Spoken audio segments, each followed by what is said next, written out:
Hi, everybody. Welcome to the Chautauqua Visual Arts Lecture Series. And this evening, I couldn't be more excited to have Hoong Yee Lee Krakauer here with us this evening. Hoong Yee is the Executive Director of the Queens Council for the Arts here in, well, where I am. I'm in Queens, New York City. As a lifelong Queens resident, she is a firm believer in the power of the arts to mobilize and transform community. And man, does she ever do that.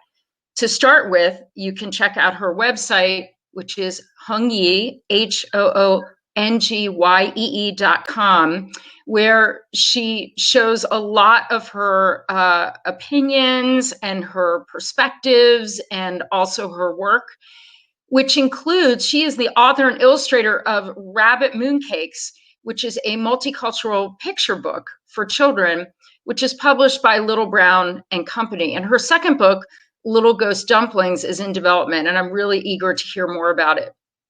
So Hoong Yee is the graduate of Oberlin College, and she attended the Mozarteum in Salzburg, Austria, and received a master's in music in piano performance from the Manhattan School of Music.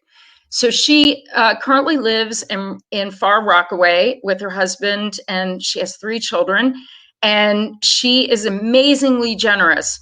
As the executive director of the Queens Council for the Arts, I just have to say she has raised over $12 million from traditional and untraditional arts funders, including the National Endowment for the Arts, the Rockefeller Foundation, Con Edison, public utilities, casinos, and aviation service industry, to support hundreds of artists in all disciplines.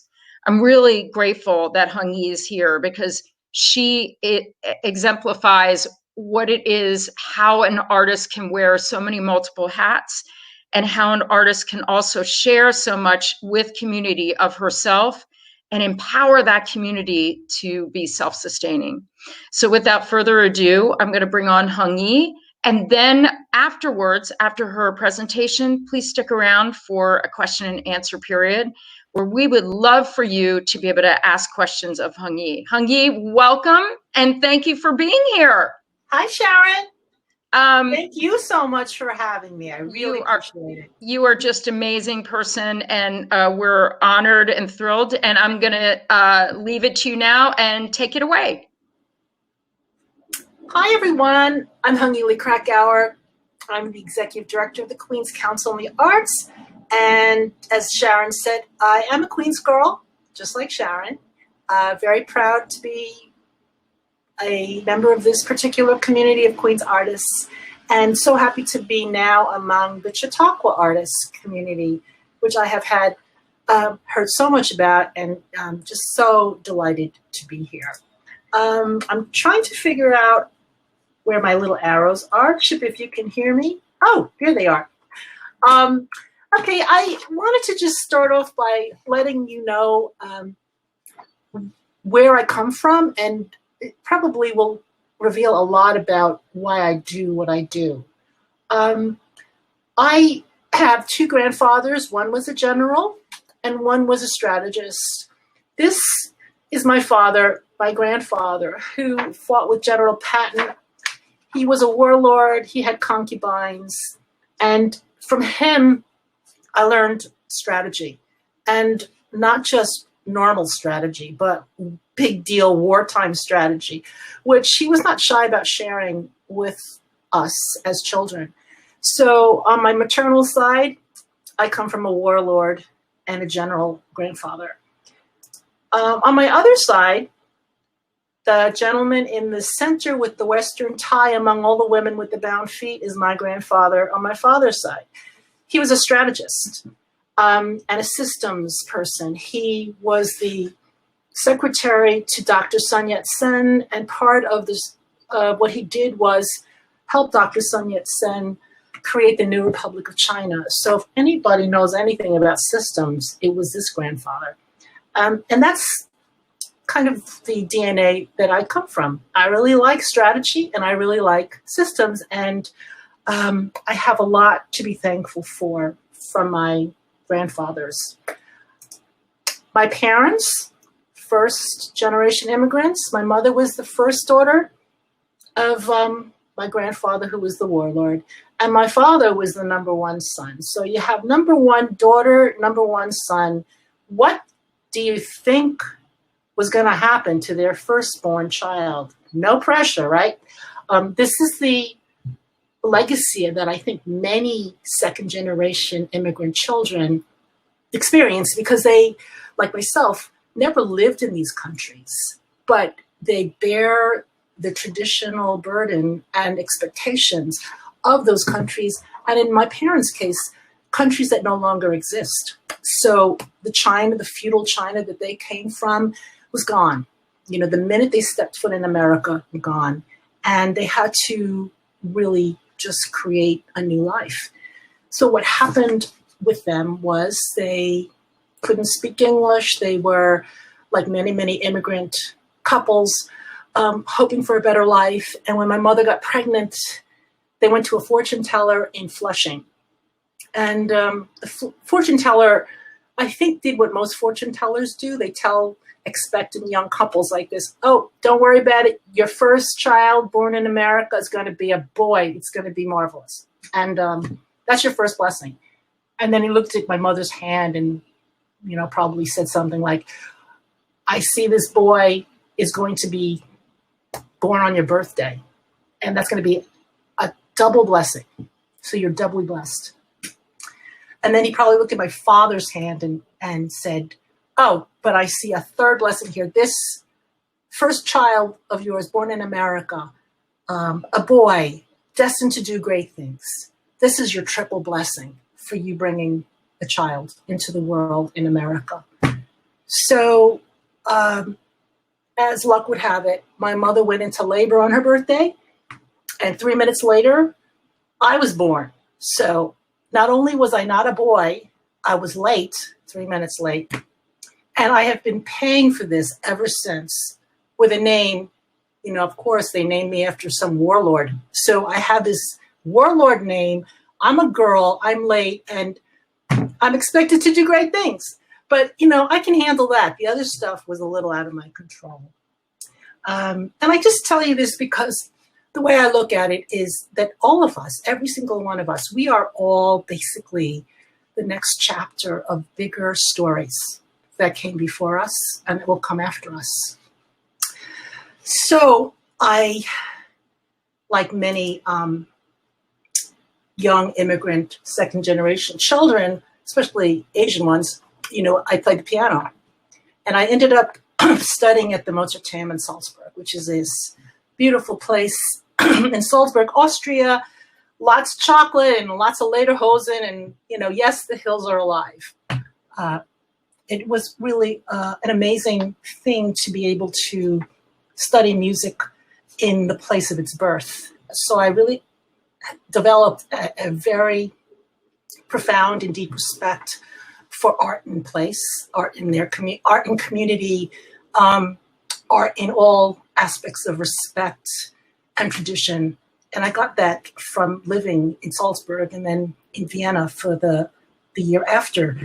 It developed my worldview, excuse me, to understand the world in terms of music. Like I think of the world through the sonata allegro form.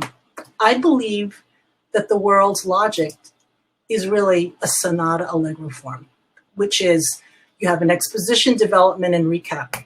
And I think this is a very basic human flow. You feel it in novels, you feel it in music, you feel this, and you don't know that you're listening to the sonata allegro form, the development, recapitulation. You don't know that, but you feel it.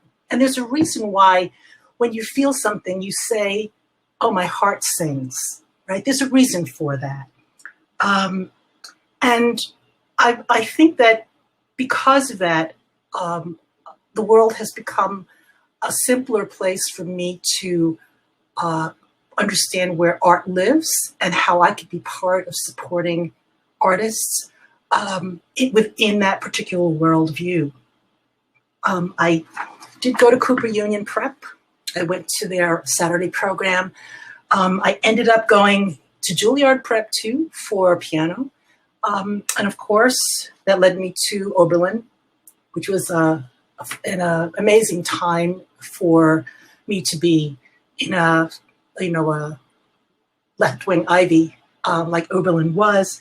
I ended up in the Mozarteum in Salzburg, and I graduated with a degree in piano performance.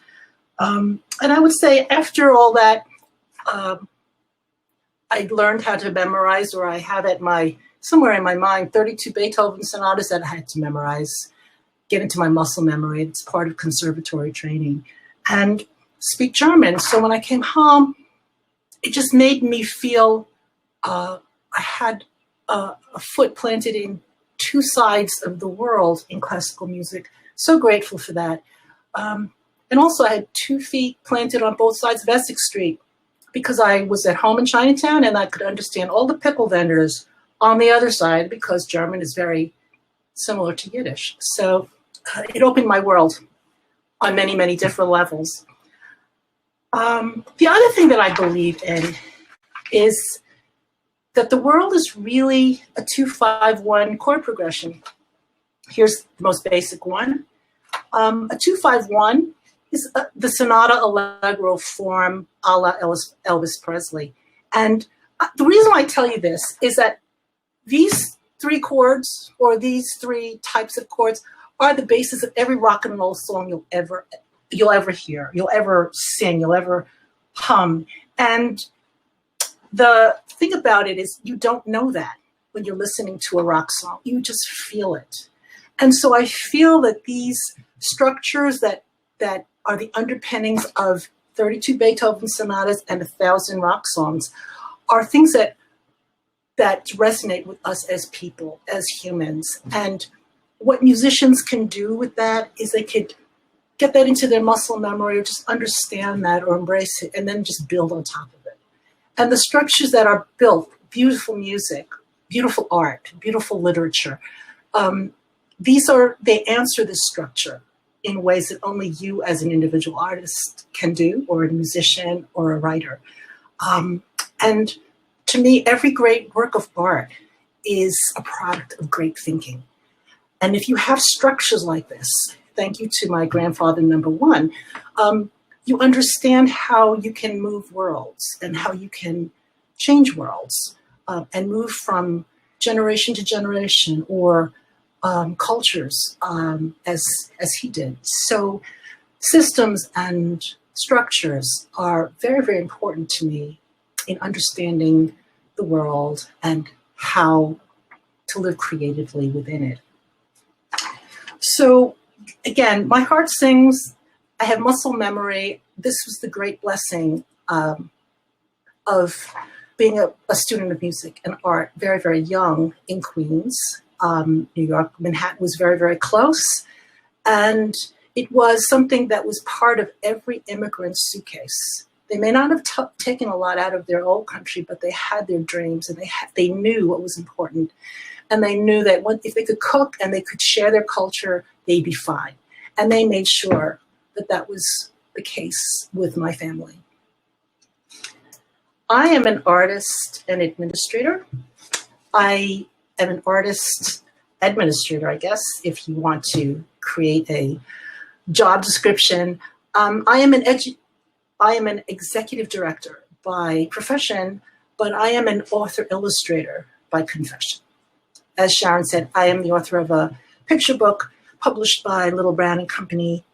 And I am an executive director of the Queen's Council on the Arts. And I do what I do because I believe so much in supporting artists in their communities. I believe that they belong in the centrality of their communities and as part and parcel, or as part of the bloodline of any place that they choose to call their home. My goal was always not to be an artist in the world, but to be an artist for the world. And this subtle difference guides the work that I do at the Queen's Council on the Arts. This is one of the artists that has received grants from us. Gustavo is a composer. He's a Grammy Award winner. And he has a wonderful worldview in that he's been able to put together a life centered around his music, understanding that a life like that is really dependent on balancing so many things that are important to you in your particular life. And according each one, its measure of respect, time, sacrifice, and love. And so I'm very, very happy to just to share that he is one of our poster boys, in that he has been able to carve out this life and be happy in it.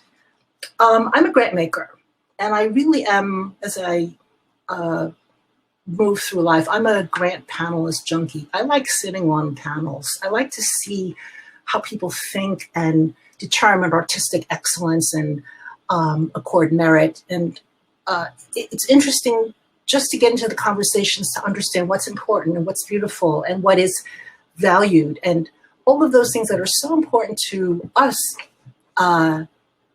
in American culture, to be part of that and to understand what it's like on both sides of the table. As a reviewer, what goes to yes, what gets funded, and then as an applicant, hopeful, will I get funded? Will this make an impression? So I have this very, very unique view of the grant table and what it takes to get to yes, what it takes to move people, and what it takes to do this work in this world, and find support and love for it. We fund, through Queen's Council in the Arts, hundreds and hundreds of emerging artists, emerging cultural leaders, multidisciplines, and for many, this is the first time they've gotten some sort of validation from a group that's outside of a country that they might have fled because of diaspora or war or famine or any other kind of reason that might have precipitated the move, not necessarily because they wanted to leave. So this validation is hugely important for these people, and it is why it is so much a part of what I value about the work that we do. It's not just the money, but it's that affirmation that, yes, we do appreciate you as an artist, and yes, welcome home. This is your place, and we're happy that you're here. On a younger level, as I mentioned to you before, I was a graduate of the Cooper Union Saturday program. It's a portfolio program to help high school students build a portfolio competitive enough to enter Cooper Union. And ultimately, I went to music school, didn't go to art school, but it did teach me rigor and discipline and the value of hard, consistent work. And so here is one of our alumni who I'm very proud of, Janine, went through our program, and she graduated from Cooper, got an MFA, and is a active, working, creative professional. Not only that, she's got a very generous spirit. She does come back, gives back to younger versions of herself in this high school to art school program that we currently run. We took this program over from PS1 maybe about 10 years ago, and our students who do come through this are very hardworking. They speak very little English. They are often the very first in their family to go to college, but they do eventually become creative citizens and give back.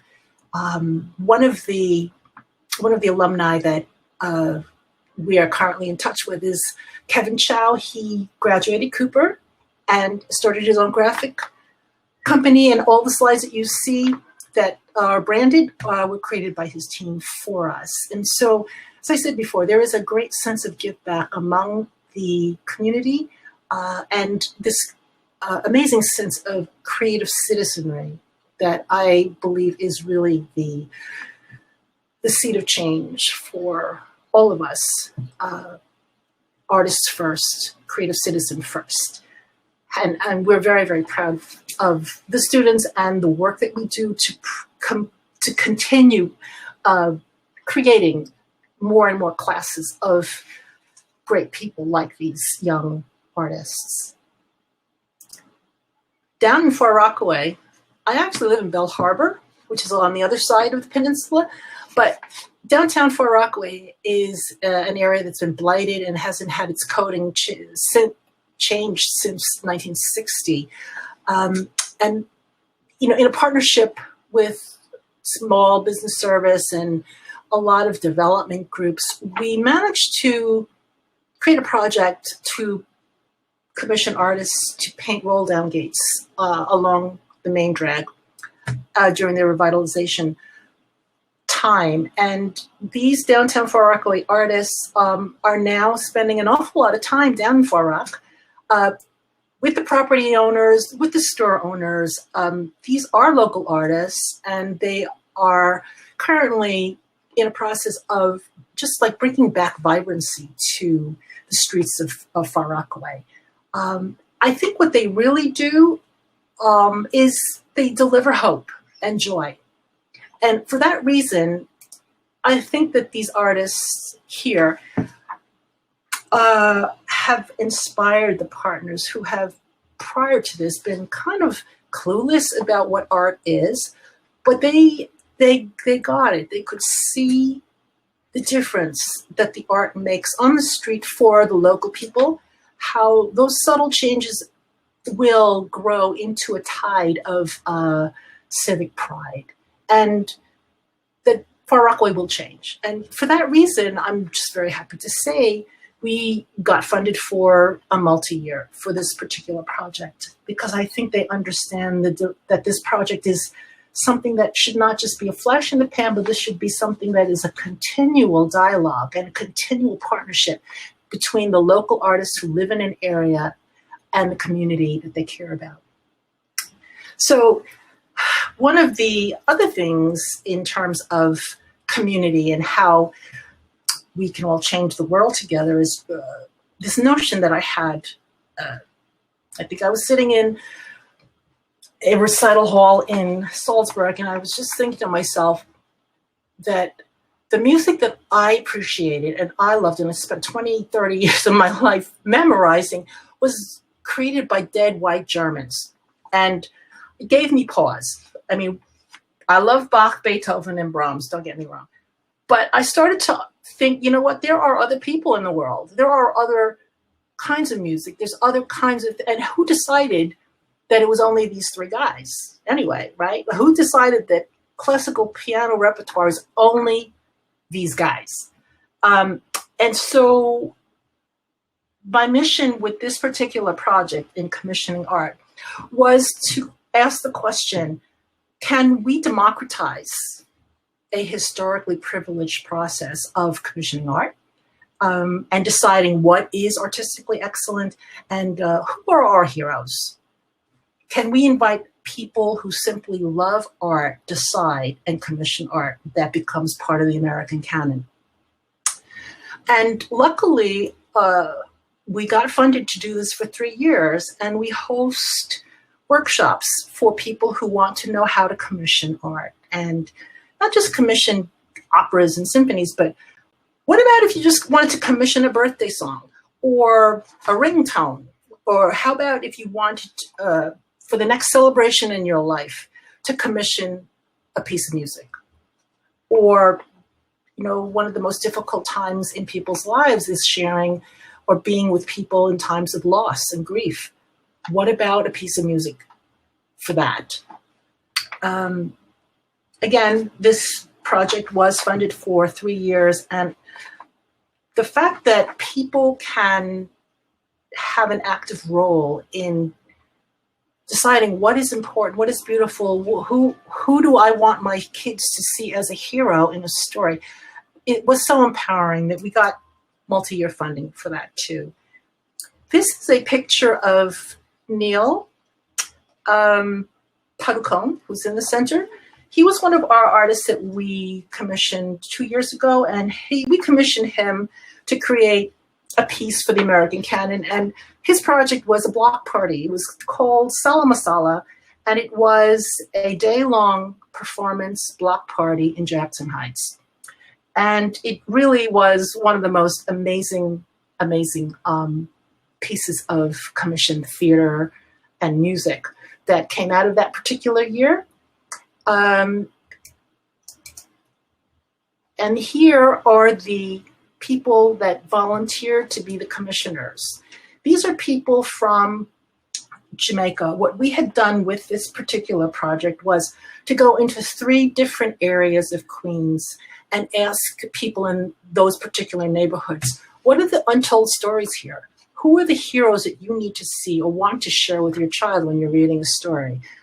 Who do you think should be dancing the next gazelle, and who should be writing the next gazelle? So this is a snapshot of the Jamaica artist commissioning the artist commissioners for the program of that particular year. The one thing that came out of this, which I thought was really a testimony to the strength of this, was one of the commissioners, Sharon Chen, actually started her own foundation, and she funds social justice work. And this is what her current project is. It's called the Catalyst Commissions, and it funds work that has at its core social justice. So it is her belief that creativity is an act of defiance. And we're so proud that she has taken this experience as an art commissioner and turned it into something of her own that will move the needle forward in a way that is meaningful to the world as well as to her own heart. In terms of commissioning and residencies and all that, you need a lot of partners, and I like working with airports. I have a great partnership with the Port Authority of New York and New Jersey. Here are our artists in the historic newsstand in the rotunda of the Marine Air Terminal. The goal here, or what I pitched to the Port Authority, was we wanted to transform a traveler's experience from a commute into a journey, and to surround them with art as they departed and as they left the Marine Air Terminal. And to no surprise, the Port Authority had no idea what I was talking about, had to prove what this was, and they were very, very happy. And after year 2, they renewed us for another 5 years in this space, which is a very cool little space. And as soon as we're able to fly and travel again, we will have artists in the Marine Air Terminal creating art that will greet you as you arrive and wish you bon voyage when you leave. I also like working with hotels. This is Hoong Yee Lee. She is a visual artist. She's visually impaired. She's a street pop artist. And we had a partnership with a hotel where we put artists like Hoong Yee Lee in the lobbies, in the guest rooms, in all kinds of spaces in the hotels where they could create art. And sort of to follow that idea of immersing artists in the centrality of their spaces. Now, what I called this was art in unexpected places, and it came from the time that MoMA came to Queens for a short period of time. And I had the great fortune to work with Glenn Lowry in a space, and he was intrigued by the idea that because these spaces weren't mine, I could only use them for 24 hours. And so what I would do is put in just a full-out art thing in a space, and these spaces were in all kinds of places. And he said, I love the fact that you have art in unexpected places because it makes a simple walk through the neighborhood just a journey of exploration and joy. And I said, I like that. So this is why I pursued putting artists in airports and in hotels and in that spirit of art in unexpected places. This was the Paper Factory Hotel in Long Island City, which was one of our first unexpected places. This was a paper factory, so it has great rooms, great bones. And we had artists in residency in this hotel for several years, which was really amazing. community, there are so many communities in Queens, and one of the communities that has always intrigued me was Maspeth.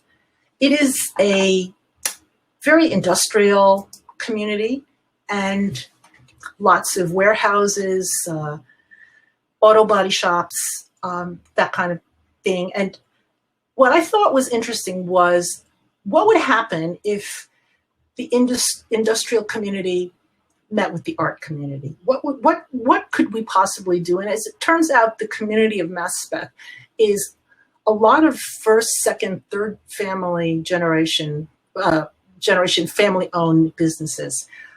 And rather than putting artists in like a single warehouse, which is kind of typical, you get a big warehouse and you carve it up and you put artists in the studios.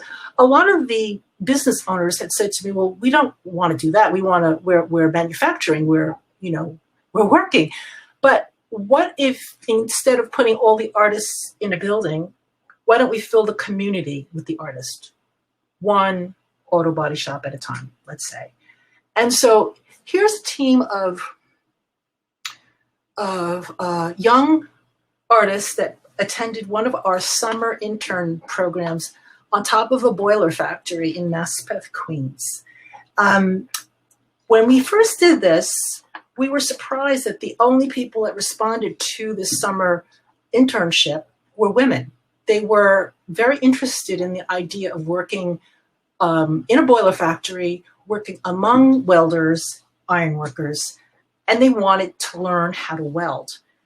Eventually, this boiler factory developed such a fondness for the work and the energy that the summer interns brought. They built a squash court on top of the boiler factory, and now the workers, the foremen, the welders, they play squash with the artists, which I think is a really cool thing. This is Jorge. He is one of the lead welders or head foreman welders. He has children that he was very proud of. They went to college. He encouraged them not to be a laborer, not to be a welder. He and many people like him in the boiler factory encouraged their children to aspire to more than being a welder. And as a result, the labor force for skilled welders has been diminishing. But more importantly, Jorge himself was suffering from a lack of self-confidence or esteem. When the artists came in, they started to ask him questions like, why do you do it this way? Can you do it that way? And he started to think a little bit differently, a little bit more creatively. And now he actually thinks of himself as an artist. What can he do differently? And here are some of the pieces that he's made. He has made pieces that we've auctioned, and he has been very successful in attracting a younger generation of welders into the union. There is a wonderful symbiotic relationship now between the artists that come every summer and the workers. What they did one summer was they built a table. And it wasn't this table, but they made a table. It was so god-awful ugly. I didn't want to say anything, but it really was not nice looking. And rather than, discourage them or say anything, I was very, very happy when Eddie from across the street, who runs, I think his name is Eddie, from the auto body shop came in and he said, boy, is that thing ugly. But what he did was he said, just bring it over to the shop. Maybe I could fix it up. And in his auto shop, he, spray paints Ferraris and cars. And he did a job on this table. It was beautiful. And the table was brought back to East Hampton to a design warehouse showcase thing.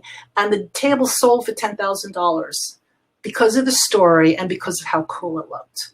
And so there is this wonderful story of what's come out of the scrap iron pile of Maspeth welding, the energy and the friendships that have blossomed between the welders and the artists, and the fact that these collaborations take place the year afterwards. I suggested that for a group project that they make a chair for the table, but it should look like the Game of Thrones chair. I think they're still working on it because it seems to be like a fun project, but the more beautiful product out of this is that community of artists at the center of artists, art and industry. And this is Maspeth Welding. One of our partners in Long Island City. It's next to the Knockdown Center, which was an elevator door factory, now an event space. And lots of these industries, family-owned businesses, are just coming together around this idea of let's make stuff and let's make stuff happen. And I'm told that Roberta Smith from the New York Times and other critics are regular visitors to these areas because they are just attracted by, again, that idea of unexpected art or art in unexpected places, and just what could come out of a confluence of energy like this. So back in the boiler factory in Maspeth Welding, many artists now come through Maspeth Welding to learn welding. I encourage them to consider joining the union. And some of them have, understanding that there are great benefits, very flexible work schedule, and being part of this community that is so art-centered and just willing to make it work so that you can be part of a community that is powered and loved by people who at their core are industry and art and industry aficionados. What I do at Queens Council on the Arts is a lot. It's really born of a frustration that I have with the current leadership of the Queens cultural world, which is very white, very entrenched, and they're not going anywhere, these people. And so rather than beat my head against the wall, I decided that maybe the best thing is to invest in the future. And here's my pipeline of emerging diverse young leaders. These are some of the members of my junior board. These are young people who are between the ages of 25 and 40, who have an interest in the arts on many different levels. What we do with them is give them opportunities to present budget testimony, come to meetings. They get mentored by my senior board. This group here authored the cultural equity statement of Queens Council on the Arts. Very proud of them. And they are standing in the new space that Queens Council on the Arts is going to occupy in shortly. Certainly when the pandemic is over, we will be able to open our doors and welcome the world. Here's a couple of stats quickly. We do artist peer circles. We fund over $500,000 every year to artists. Our students in high school to art school gain over $1.7 million in scholarship, partial and full. 600 plus artists come through our doors for professional development and networking and just being in a community. And we currently have 25 artists in residence, and we're in 28 senior centers throughout the borough. So that is a little bit of what my professional life is. On a personal level, as I said, here's my picture book from Little Brown and Company. Rabbit Mooncakes was written as a response to a contest. I did not go to school for illustration or writing. I just decided I was going to try. And I entered a contest and I lost, but I made a friend on the review committee. One of the editors really liked it. And so I would encourage all of you just to try stuff, because you never know who's going to see your stuff, even if you don't know what you're doing, which was the case with me, because the editor and I went through a year's process to craft a book out of my submission to the book that eventually got published. And I think that that was probably a master's level course in a year that I could not have gotten anywhere else. My next project is a challenge for me, another push out of my comfort zone. I now work on an iPad. All of my illustrations are done on an iPad. This picture book has gone through many iterations. It was called Ghost Dumplings. It's now called A Pencil, Please. And the pitch for this is David and Goliath meets Stone Soup. And it's really a story about changing the world, one story at a time. And that doing so is truly an act of love. So I say this to all of you, never be afraid of trying something new. In the last few slides, I wanted to share with you things that illustrate the ways I've found to live a happy and art-centered life myself as an artist and as a grant maker who supports artists. In this sketch, I ask you to think, like, who are you and what kind of life do you see for yourself? This might be you, or maybe someone you know. This certainly was me. And what does it mean to you to be an artist? But above all, to know what deeply brings you joy, first and foremost. Oh, I don't know how to make this go the other way, but I think you can probably see one little figure says MFA, and the other little figure says MFA. And this is just my little reminder to you that to be an artist is not necessarily a course or a graduate program. The truth, the sad truth is, as a grant maker, I never read people's artist statements. They make me feel kind of like I have to look up the words. I don't know who they refer to half the time. And quite honestly, no one ever gets excited and says, oh my God, you have to read this artist statement. It's always about the work. It's never about those things. No GPAs, no alma mater. I mean, that's not really that important. And I think the goal here is strive to be the one that is invited to give the graduation speech, not the one sitting in the audience with student debt. The thing that is the most attractive thing to me as a grant panelist is confidence. And here's the secret. What we really fund as panelists is confidence. We want to know that you can deliver what you say you can. And we want you to be able to make us look good, to say we've invested in the right person. And we want to feel confident that you can move the needle in some way with what you do, with your art. So I encourage you to be bold enough to think and step into the position or the mindset of a partner, to a funder, to someone like me sitting in this position, to say, hey, I'm a creative thinker. I have new and fresh ideas. That is immensely attractive.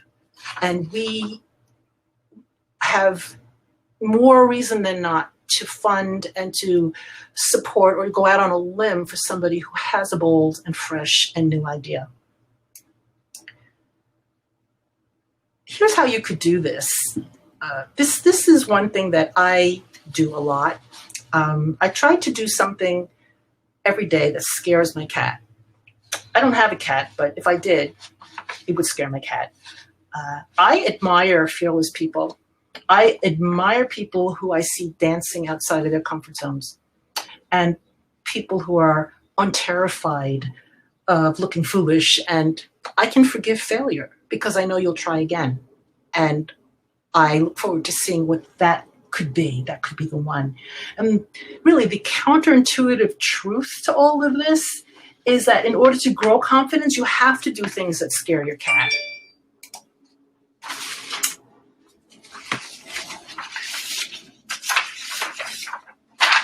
It's true. Your art is not going to speak for itself. It just doesn't. People love a story. And if you're going to tell people a story about your art or about you, make it about them and not you. What I mean by that is create the space for someone in your work and in your story to step in it and to look around and maybe imagine part of that story and to be truly a part of that journey, whatever it is. That's how you build audiences. That's how you build people who love your work. Talk about something that we all share, like our humanity, through your particular art or your particular lens. That's what makes you you, and that humanity that you share with us is what makes us a we, and we will be there for you if you can do that well. Okay, as a grants person here, I have a few things that I think would help you tremendously if you keep them in mind as you write your next grant application. Be the best candidate, not the best artist. A grant application is not a place for you to show how good an artist you are or why you deserve it. It is a place for you to make the case of why we should give you the grant. And that can only come if you answer the question. You'd be surprised how many people don't answer the question. Instead of giving the answer that I'm asking for, they will tell me something that they want to tell me. Don't do that. Answer the question. And at the bottom of this, to sum all of that up, it is not what you do, it is how you make me feel. So think about that. There is another person, a human being, reading what you're writing, reading what you want to do, what is the thing that drives your passion. I'm a human being, so make me feel something. Don't inform me about something, inspire me with your work. I call this practice. If you don't get the grant, if you don't get into the gallery, if you don't get whatever it is you want, it's practice.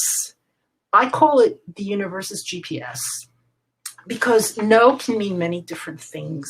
So no could be not yet. And here's a little secret. Sometimes if you do submit a grant and we like you, we sometimes as grant makers like to make sure you're not a flash in the pan and see if you're around the next year, or we like to follow you, as throughout the year or for the next round. So no can sometimes be not yet.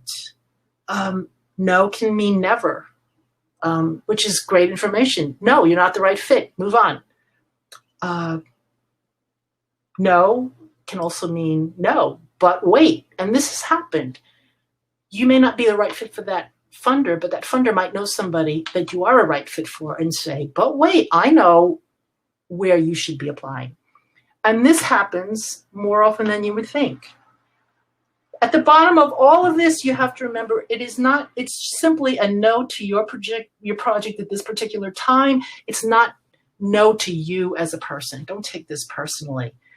But do take care of yourself. I have these guys sitting on my shoulder a lot at 2 a.m. in the morning. And in order to build that fulfilling and happy life that you want around your art, you've got to take care of yourself first, because if you don't, nobody will. So get health insurance, take care of your credit rating, plan for your future. I want to know that you're planning to be around for a long time, and find your people. Like being here at Chautauqua with all of you, find great places like this where you can just be in the energy that you deserve to be in. If you feel like this, get yourself some chicken soup and a hug fast. These are the 3 questions that I think are really important for you to know the answer to, even if nobody is asking them of you. They reveal your come from, they reveal your intent and your compassion. what are you going to make me feel? Are you going to inspire me? Why should I care? Why does your work even matter to me? And here's an example. Disney has this great tagline. They say, oh, we want to put a smile on every child's face. And they answer this question very well, because for number one, what will you make me feel? Well, a smile on every child's face. Well, I'm curious. How are you going to do that? Number two, why should I care? Well, I have a child. I love a child. There's a child in my life. I care about making that child happy. And number three, why does your work matter to me? Well, you can help me do that. You can help me make my child happy. Well, here you've got my interest already. I'm interested in hearing what you have to say. And that's really because you've answered these three questions and you've demonstrated a level of listening and compassion and understanding of what is important to me. Do this. Pay attention. Pay attention to the world. I tell people, you're always better off if you listen more, talk less, make stuff happen, and then invite me. This is my daily practice. And I see this thinking in many, many successful and happy artists and creative people that I've been privileged to work with. It works. Here, how to be in the room where it happens. If you've seen Hamilton, you know Aaron Burr sings this song, he wants to be in the room where it happens. But no, he should have done this. But what he does is he goes ahead and shoots Hamilton, and, look what that did for him. But here, take the control into your own hands. If you are not invited into a gallery or a space, make it happen in a room of your own design. And here, my final thoughts to you. This is my daily mission. I believe that to acknowledge someone is more important than knowledge. And I think all people need to be loved or heard or valued in some way. A Queens filmmaker that we fund every year, on her own, shows up at events and captures exit interviews of people smiling as they're leaving the event and happy to speak. And she creates these little sizzle reels to memorialize these celebratory moments. And she gives them to people. It's a most remarkable gift, totally unexpected. And I have to say that she's someone I will always remember. And I think many people will always remember her for her work, and mostly for her very, very big heart and her sense of sharing.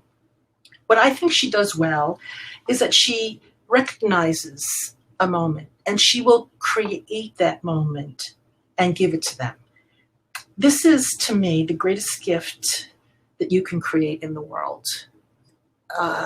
If you understand that power is yours. I tell this story to a lot of people, and I've shared this with Sharon.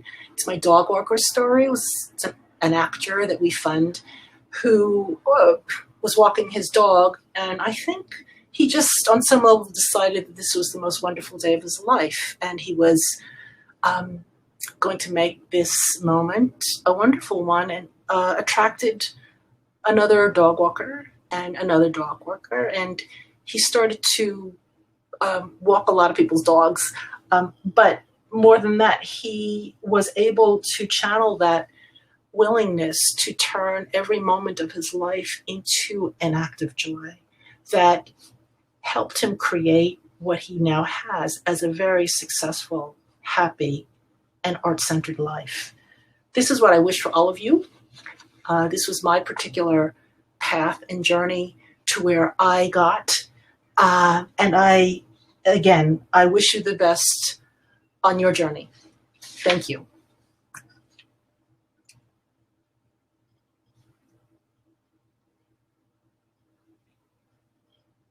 Hello, that was amazing. Hello.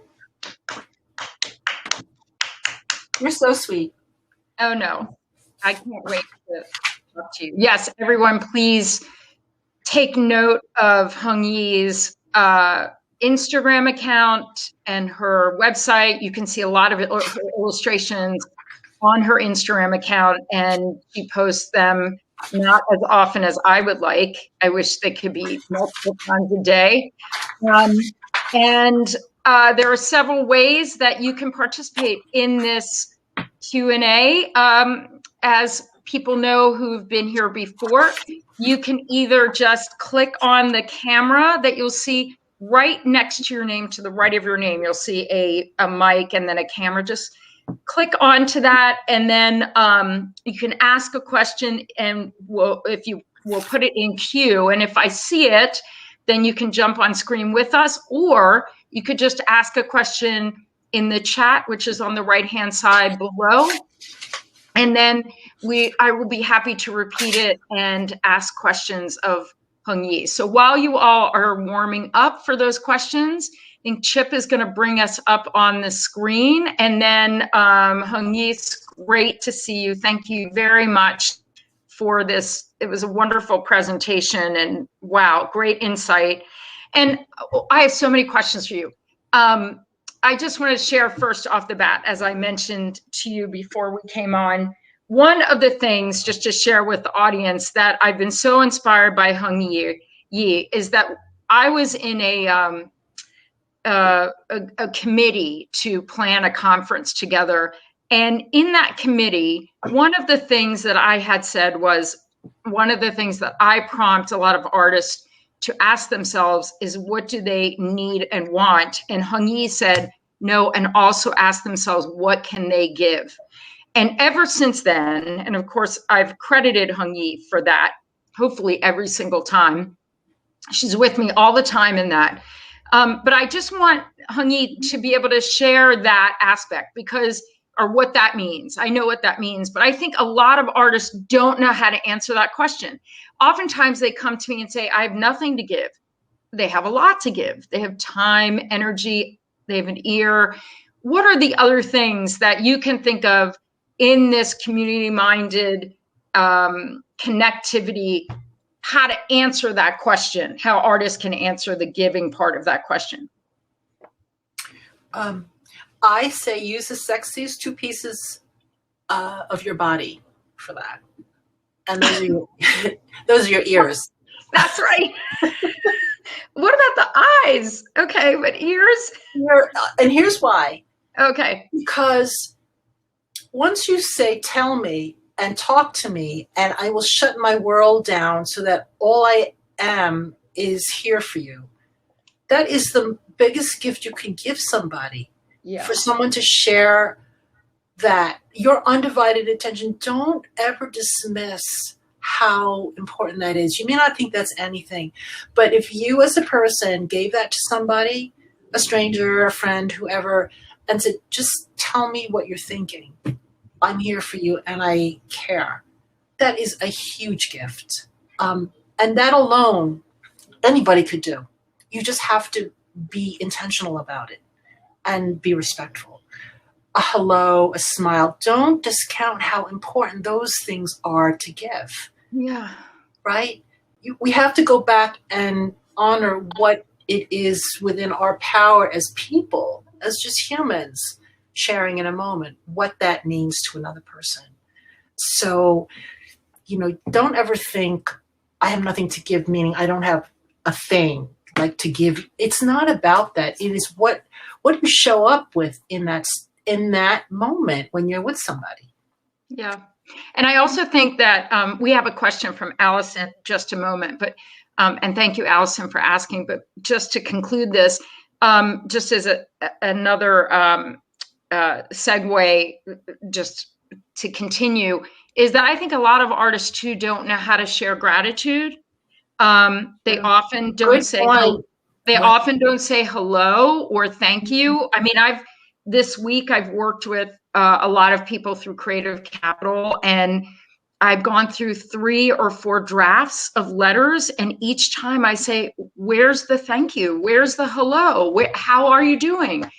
Why do you think that is? And how can artists have that mindset that comes from what you were just talking about? Well, maybe if all of us reached back a little further to the first day of kindergarten that we went to and thought about what our mothers said to us as they left us at the kindergarten door. I'm sure part of that was be nice, say please, say thank you. I'm sure we got those messages, from our childhood. And I think we just need to be reminded of how important they are. I think we all know that. But that's what we're here for, just to remind people how much that will mean to somebody else hearing it from you. Yeah. Okay, thank you. So Allison says, would you tell us more about the peer circles? What gave rise to their development, and what do they do for each other, and were there surprising outcomes? So I want to also say, I think this is Allison from our cohort of 2020. Allison, I can only see your first name, so if you want to identify yourself, you can, or not, that's fine. But there she is. So Allison is one of our prestigious alum from the Chautauqua School of Art residency program from 2020, whose work is incredible. I'll send you a link to her information after this, Allison Pasquesi. And so I wonder what you thought about that question about the peer circles, what gave rise to their development, and what do they do for each other, and were there any surprising outcomes? In a nutshell, I was very lonely as an executive director for many years, and I was very grateful that somebody noticed. And the New York Foundation for the Arts put together a fund and started peer circles for executive directors around the state. And I was very fortunate to be part of that, and it changed my life, because a peer circle is, at its core, 5 to 7 people who are accountable to each other. We sign a contract, we show up 9, 10 times. It is an exercise in reflective listening. And we practice this skill. We eventually become each other's red phone people. We, based on the belief that the knowledge and the wisdom is already in the circle. And what we've done with that is we've extended that to artists. And one of the things that we were charged with as alumni of peer circles was that we would pay it forward, and we would make sure that this happened for other people.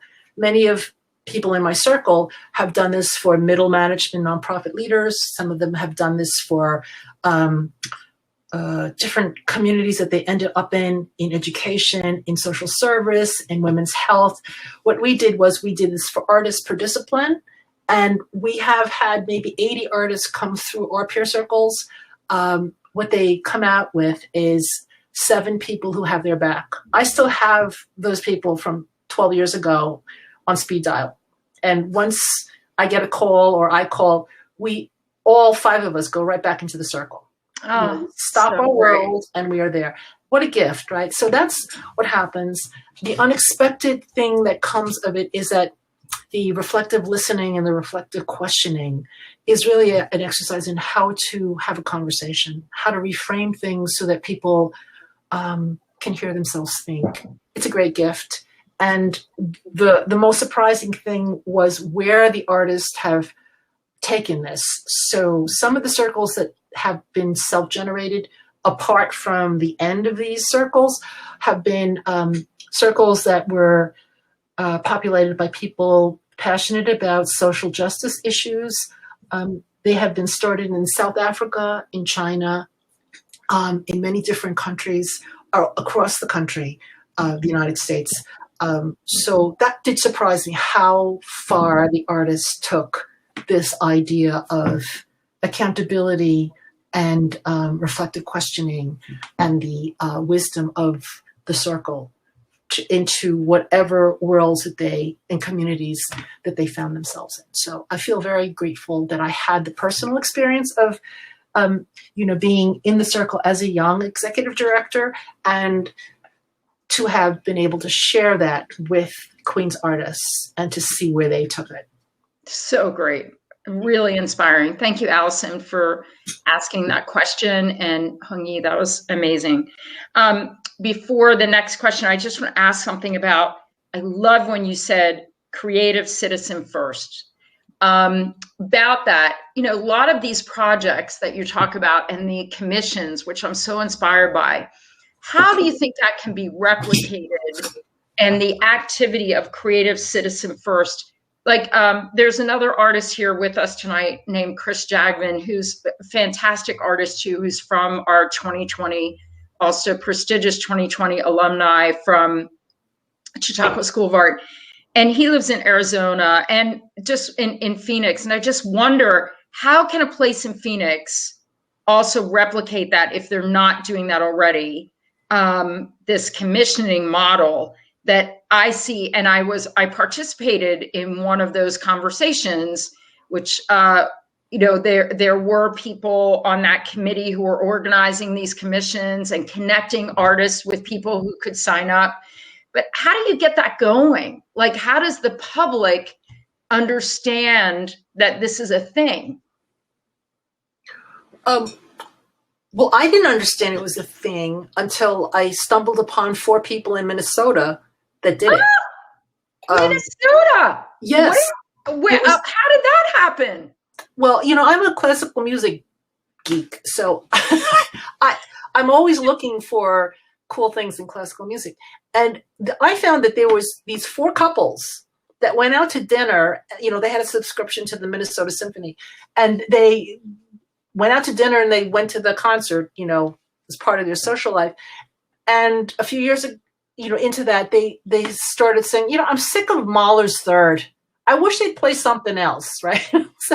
And they decided, well, why don't we give the Minnesota Symphony something different, like make a recommendation so what they did was they put a little bit of money together and they commissioned a local composer to write a piece for the Minnesota Symphony. And wow, it was really, it's as simple as that. What's the need? Where can you make the difference? What is the difference you want to see? They wanted to see a change in the repertoire and new life. And, and these were 4 people who just happened to love symphony, classical music. And I based my entire commissioning program around these 4 couples. Oh my God, that's amazing. That's here's the other thing. The opening game in my neighborhood on Memorial Day is the Little League. They all come out with the parade and they throw the ball, and I commissioned for, I think, $300 one year. I commissioned a composer to rewrite Americana, like America the Beautiful, the Star Spangled Banner, so that the little band could play it. Oh my God. And of course there was a twist to it. It was everything. And I said, this is so cool that I could commission a composer to write something, to put a unique spin on Americana, right? To invigorate something. So it's as simple as that. It's like, what do you want to see better? Like, where do you want to put music? Where do you want to put art? And who else wants to do it with you? These 4 people had no experience, but they looked up stuff. They went on Google. Now, what about visual artists then? Like, we have a lot of visual artists here, and this is the Chautauqua Visual Arts. And by the way, do you have a light or something you can turn on? It's getting awfully dark there at the beach. I'm sorry, Rockaway Beach. I'll turn the light on. There you go. Okay, good. I just want to see you. So okay. Much better. Thank you. If you can, before Sam, who I want to introduce you to, he's going to ask a question. Thank you, Sam, in advance. But can you share with all of us, what are some examples of visual art that visual artists can take that were commissioned? Well, in your neighborhood, Sharon. Queens. Yes, the Southern Mongolian population, the Nepalese, the Bhutanese, the Tibetans, those artists are mostly performance artists that we know. Mm-hmm. But they had said to me what they would like us to do in terms of commissioning was to commission writers, right? So we did. We commissioned writers because we wanted to prolong, or not prolong, but perpetuate more work in dying languages, right? And so what one person had done years later was taken the texts of those commissioned works, right, and created a light mural, which is, I think I'm calling this the right thing, but he drove around Jackson Heights projecting the written work of these beautiful Cyrillic languages. So great. On buildings. Woo! Because the impetus was he wanted people to see the language. Mm-hmm. In addition to hearing it, he wanted people to see how beautiful the language looked. Mm-hmm. So, that was, another commission. But again, I think you have to think of it not in terms of discipline, but in terms of where the greatest joy and the greatest pain is, and how you can meet that. Wonderful. Okay, now, thank you. I love it. Sam Peck is one of our faculty members at the Chautauqua Visual Arts. He's extraordinary educator and artist, one of the most generous people I've ever met. He writes and says, "Thank you for sharing your story and knowledge with us." By the way, he is writing from Minneapolis. Could you speak more about how you re-secure funding after a grant or project comes to the end of its initial proposal? That is a great question. In what ways do you frame, measure, or demonstrate success with programs and communities for with business partners? And he says hello from Minneapolis. Hi, I love your city. Not right now. Not right now, but I love the people from Minnesota. I know, but anyway, that's a whole other conversation. So, all right. So, what do you think? How do you get more money? I think that it goes back to what I had said before. Give me something that I can feel.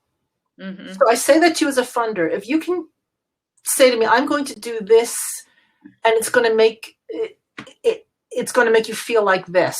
Mm-hmm. And if I can feel it, I'm going to want it. Mm-hmm. Right. And even if it ends, I'm going to want to fund it again because I'm going to want more. And I think this is what happened with my first funder, who funded us for 3 years. And it was not possible for them to fund us again.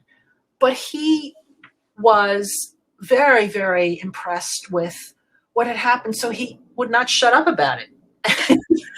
He just kept, he was like, in the funding community. And so I get a phone call from another funder who had said, Michael won't shut up about this.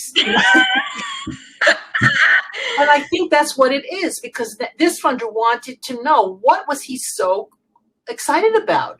What was it that made him so excited? And this new funder gave me 2-year funding. So I think you have to deliver that.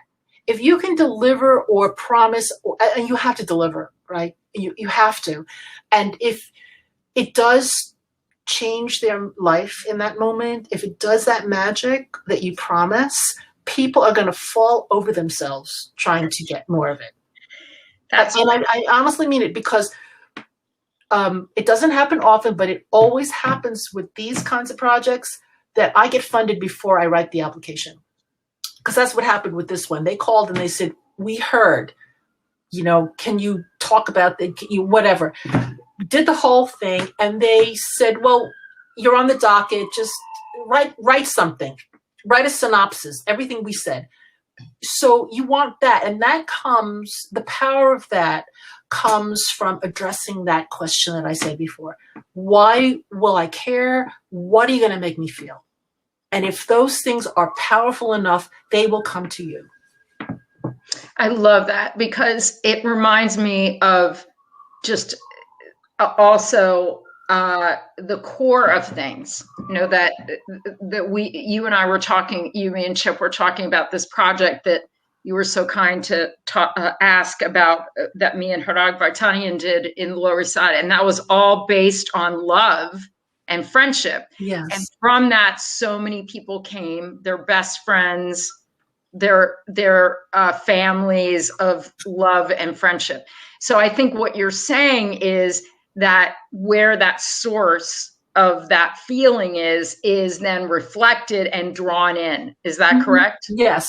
Well, you felt it. I mean, I was there, and I was so happy to have been in that space. Thank you for being there. It's so crazy. Yeah. And I remember it, and I'm going to remember it, and I'll say something to somebody just the way everybody in that moment, in that space, is going to remember it in the same way and say, oh, that was so great.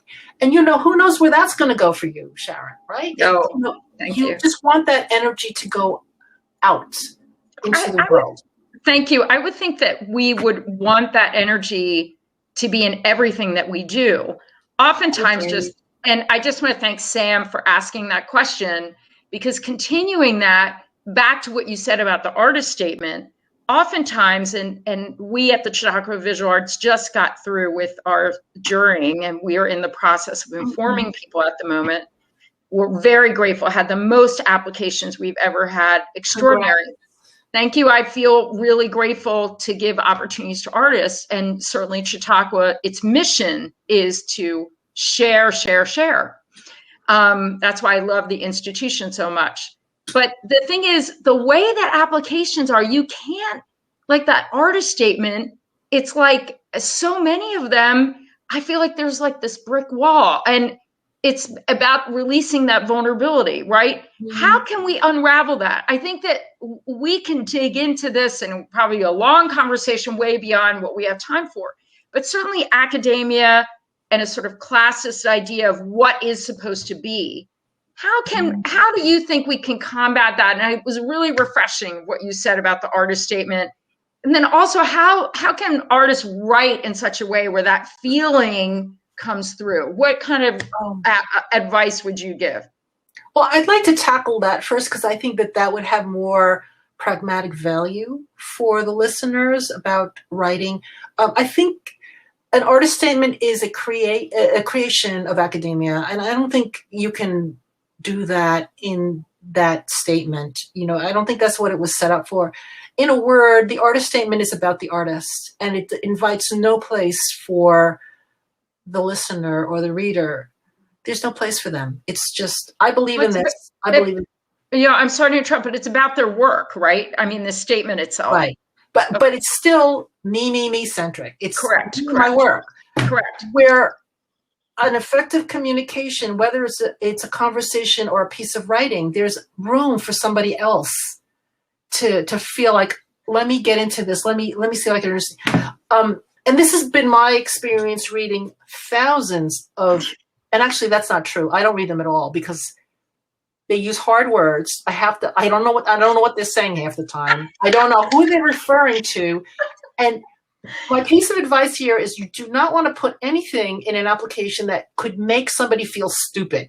You don't want to make the potential funder feel stupid, right? Yeah. I went to college, and I don't understand half of those artist statements. So don't make me feel stupid.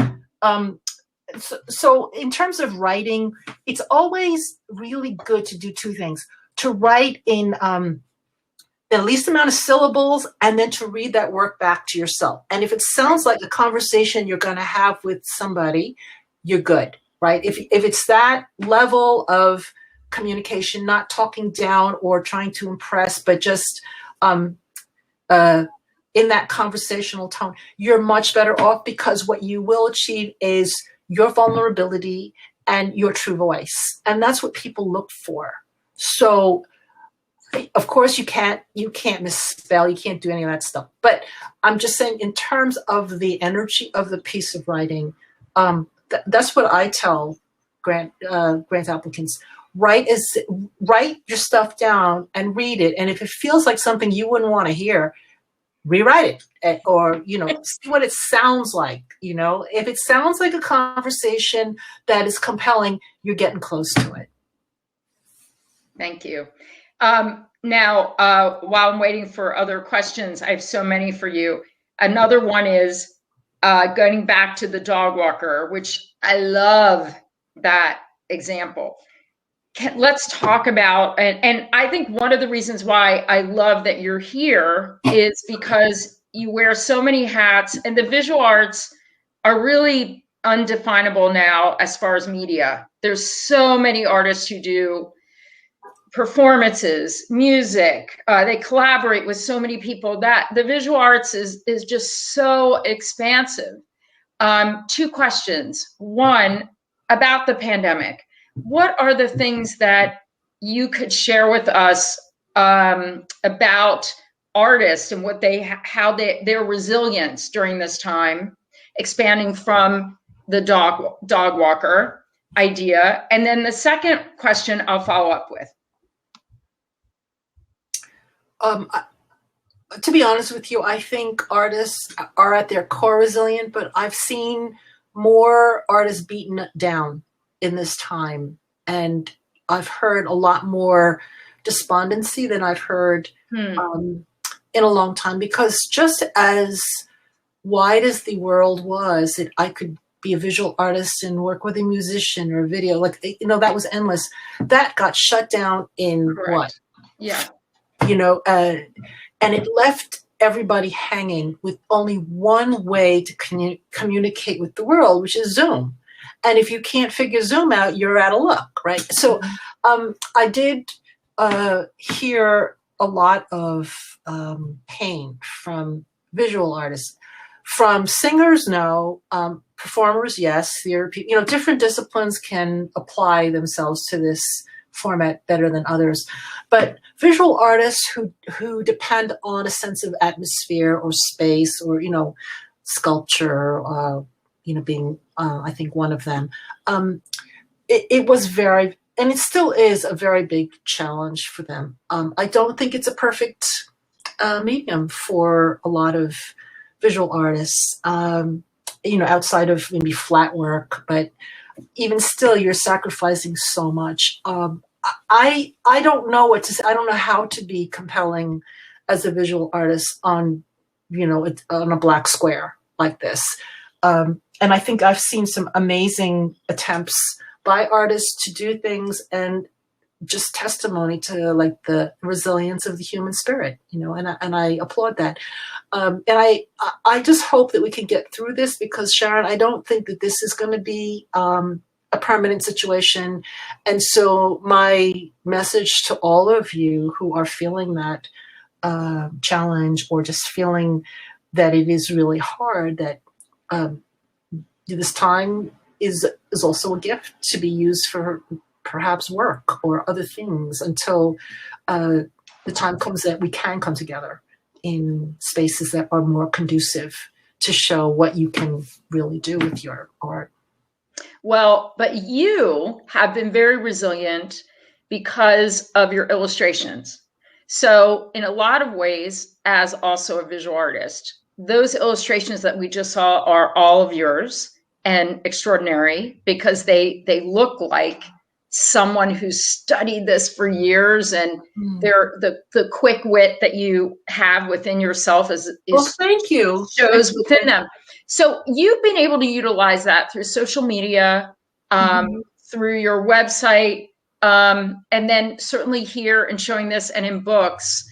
How have you been able to do that? And what prompted you to really, I know that you said a contest, but that prompted the urge to do this, or the idea, but what was it first before the contest that gave you the idea? And how have you stayed resilient with it?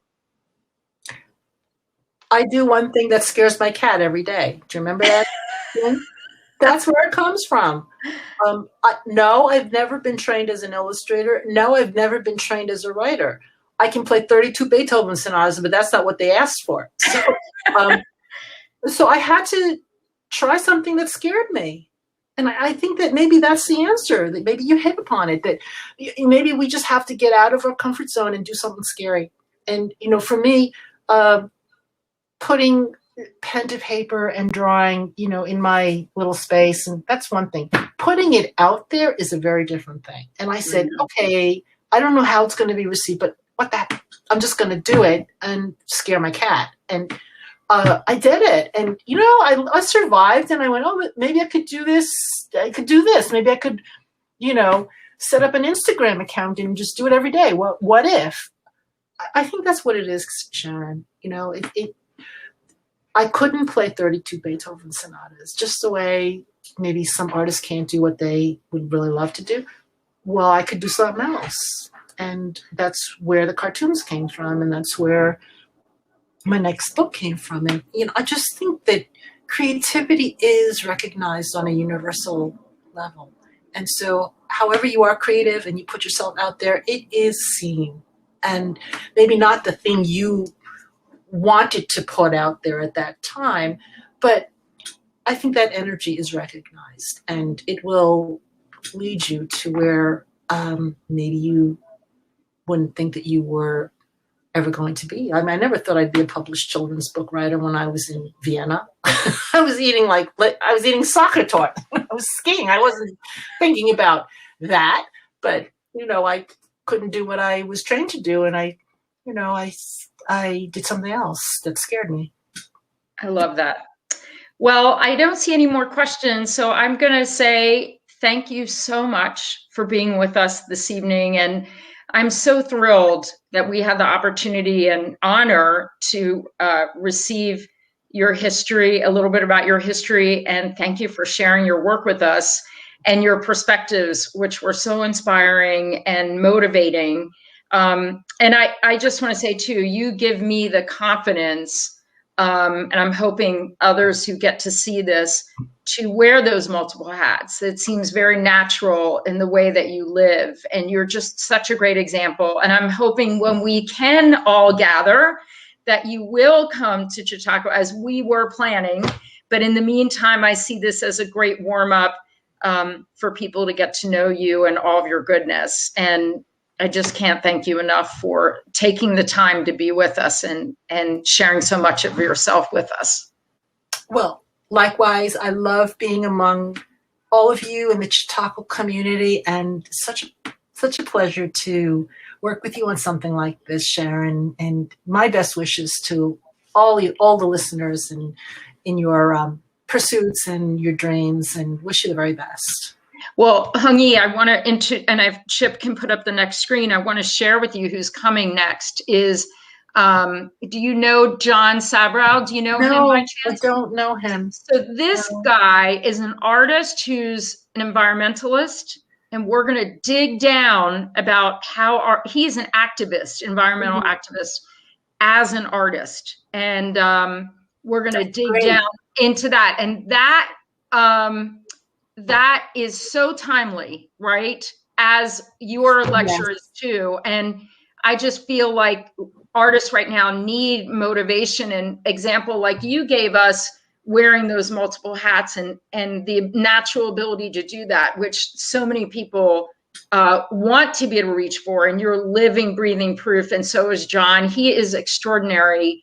And I highly recommend you and everyone to come next month, the second Tuesday of every month. We have these lectures, and we are booked through the entire year. So I'm hoping that we can announce that fairly soon. And we are online every month this year. And next year, we hope to be online and in person in 2022, when there's not so much uncertainty. But this year, we are hopefully going to also be in person at Chautauqua. But in the meantime, our lectures, just like with us here today, are accessible to everyone online. So that's next week on Tuesday, April 13th at 6:30 p.m. And as always, just with this talk with you, Hoong Yee, and for everybody, this comes from the Virtual Porch, which is basically a program that enables us to share these wonderful talks through the Chautauqua Institution. And I'm just so grateful. Thank you again very much. And I say goodnight to you, Hoong Yee, in down in Far Rockaway. And